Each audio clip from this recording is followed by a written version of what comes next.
I live in the state of Washington, in the Pacific Northwest. I used to work at a late-night diner on the side of the highway. I was 29 years old. I worked the closing shift. Pretty often the diner would close at 2 a.m., which was incredibly late considering how scarcely populated the area is. But even so, given the proximity to the highway, there would usually be at least one or two customers in the building until closing time. Having grown up in the South and moved up here, I can tell you the people are different. In the South, there's a huge emphasis on hospitality and small talk. But up here, people here are kind but not overly friendly. I feel like the air lends itself more to introversion. I used to be a waitress down south, and I'm telling you from experience, the customers were a lot chattier down there. Up here people seem to want to keep to themselves a little more. This was approaching closing time. The kitchen's last call was at 2 technically. Even though the diner was advertised to close at 2, it was really frowned upon if a customer would come in and order something that late, but it did happen. It happened that night. As a matter of fact, there were only 2 employees in the building, myself and the chef. It was like 1:50 a.m. and in comes a lone heavy-set man. He was wearing awkwardly high jeans, a gray shirt tucked in, a brown jacket, and he had a brown mustache and glasses. I asked him if he'd like to sit at the bar or a table, and he asked for a table. He kept smiling the whole time, so I smiled back. I gave him a menu, and informed him the kitchen closes in 10 minutes. He looked at the menu for a few seconds, and then said he'd like a black coffee and some French toast. Around this time, he also introduced himself as Nolan. Luckily his order was simple enough. I went into the kitchen and told the chef the order, who still had a slightly annoyed face and reaction, which I just responded to with "I know." I stepped back out to the dining area, and Nolan waved me over. As I neared, he struck up a conversation with me, something rather unusual for folk around here at this hour. He asked me if I was from the area, and started complaining about all the potholes in the road around here. I responded, yet all the freezes we get in the winter. Basic small talk. I did tell him that I'm from around here, and he perhaps pressed a bit too specifically about where I was from. I told him a vague general area. I never tell people exactly where I live, obviously. He said he just moved to town not too long ago. As he spoke, I analyzed his body language and character. In general, he seemed like a somewhat nerdy older guy, and this may have been his idea of flirting. Didn't bother me much though. I dealt with it back home in the South all the time, so I was used to it. Since this was the last customer of the night, the chef personally came out and placed his food on the counter. I went to grab it and bring it to Nolan. By this point he had his food and coffee, and everything else was about ready to close up shop.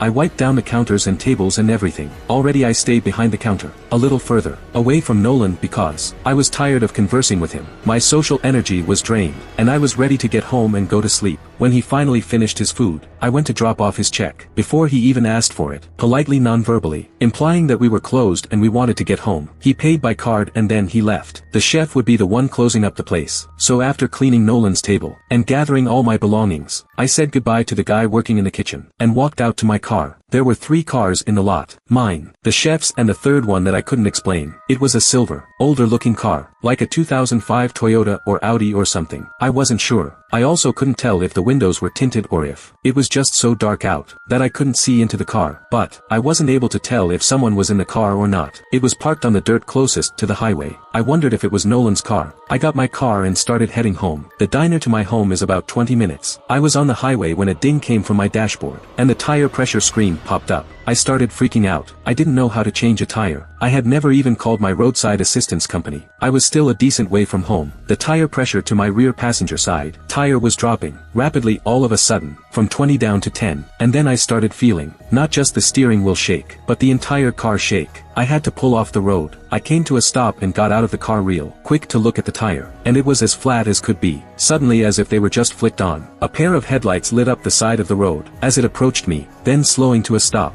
I hurried back inside my car and locked the door. I truly didn't know what to do. And then there was a light tap in my window. I looked up and saw Nolan, the man from the restaurant. He waved at me with a smile. He was wearing gloves now. For the sake of the story, I'll use a fake name for myself. Nolan sat through the window. "Kathy, is that you? Are you okay?" He laughed, acting like it was such a coincidence. I felt a knot in my stomach suddenly. I instantly knew he did this. I'm not a dumbass. He motioned for me to lower the window. I lowered it literally maybe 2 inches, just enough to speak through. He asked if I needed help. I told him I had a flat tire. He played dumb, asking me which one. I set the back passenger side. He started walking over to the other side, and at this moment I dialed 911 on my phone. I let the phone sit on my lap as Nolan walked back to my side. He sat through the window with his creepy smile that he knows how to change a flat. He asked me to step out of the car, and I said I'm waiting for my boyfriend to come and help me change it. During all of this, I heard the 911 operator speaking into the phone, but it wasn't loud enough for Nolan to hear it. I tried to make it as clear as possible, my situation, to the operator, without being too obvious for Nolan to catch on. I basically said, "I'm not sure how I got a flat, but I'm waiting for my boyfriend to come help me change it. Thanks for offering to help, sir." He stood there for a second with a much less friendly look on his face. Then he walked away from the window. I took this opportunity to speak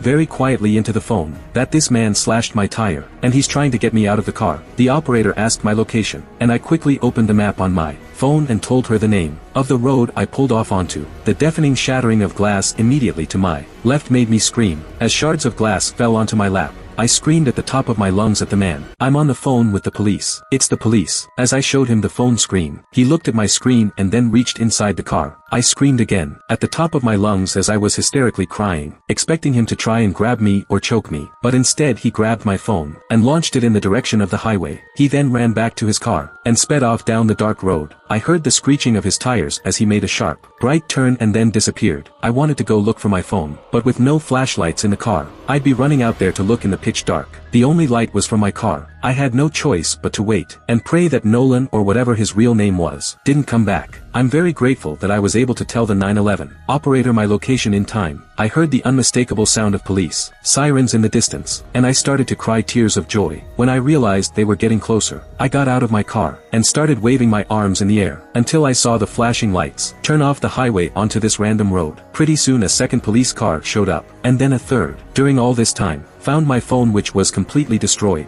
I described the man to them along with his car, and pointed the direction in which he went. One of the police officers left in that direction, as they also put the word out on their radio. They were, honestly, the nicest cops I'd ever met in my life. They changed my tire for me, and one of them even gave me an escort home, having me follow from behind. The main officer told me that they would investigate the video surveillance from the diner, and keep me updated with any news. I got a call a week later from that officer, informing me that the investigation was still ongoing, based on the surveillance footage. That was the last I had heard of it. I don't think they caught him, sadly. I never returned to that diner job again. After that night, I was not risking that man ever finding me again.